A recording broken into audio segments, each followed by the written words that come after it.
আমাদের শরীর বিভিন্ন সময়ে বিভিন্ন ধরনের অনুভূতি জানান দেয়, কখনো ভয়, আনন্দ, উল্লাস, ঠান্ডা কিংবা গরম যাই হোক। কিন্তু কাঁপুনি এটি আসলে আমাদের নিয়ন্ত্রণের বাইরে। এ সময় শরীর স্বয়ংক্রিয়ভাবে তাপমাত্রা নিয়ন্ত্রণ করে, কিন্তু সেই কাঁপুনি অনুভব করার সময় কি ঘটে? নিজের ইচ্ছায় কি দাঁতে দাঁত লাগা বন্ধ করা যায়? ভয় বা ঠান্ডায় মানব শরীর মূলত ফাইট অর ফ্লাইট প্রতিক্রিয়ার মাধ্যমে প্রতিক্রিয়া দেখায়, যেখানে অ্যাড্রেনালিন হরমোন ক্ষরণ হয়, ফলে হৃদস্পন্দন বাড়ে, পেশি সংকুচিত ও কম্পিত হয় বা কাঁপুনি বা লোম খাড়া হয়। রক্ত প্রবাহ প্রধান অঙ্গগুলোর কেন্দ্রে জমা হয় এবং এক্সট্রিমিটিস এ ঠান্ডা অনুভূত হয়, যা শরীরকে বিপদ মোকাবেলায় প্রস্তুত করে তোলে। আমাদের মস্তিষ্ক সবসময় শরীরকে পর্যবেক্ষণ করে। শরীরে ব্যাকটেরিয়া বা ভাইরাসের আক্রমণ হলে কিংবা রক্তে শর্করার হার কমে গেলে মস্তিষ্ক তার টের পায়। এরকম ঠান্ডায় যদি শরীরে কাঁপুনি না হয়, তাহলে শেষ পর্যন্ত হাইপোথার্মিয়া হতে পারে। এদিকে শরীরে খিঁচুনি হয় পেশির কারণে। সাধারণত হাত, পা এবং যে পেশিগুলো চোয়ালের সঙ্গে যুক্ত থাকে, সেগুলো অল্প সময়ের মধ্যে দ্রুত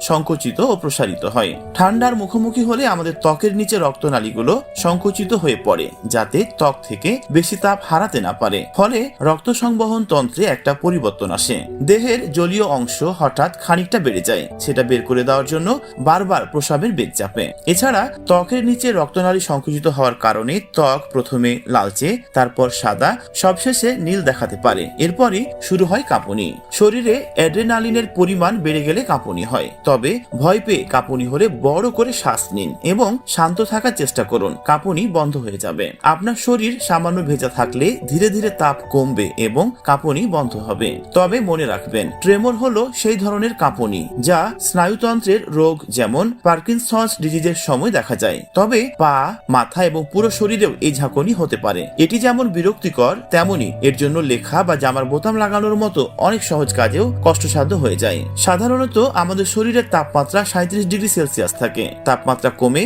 35 ডিগ্রিতে নামলেই বুঝতে হবে হাইপোথার্মিয়া। সুতরাং কাঁপুনি হলো জীবন রক্ষাকারী প্রাকৃতিক প্রতিক্রিয়া, তবে এটা কোনো তাৎক্ষণিক সমাধান নয়।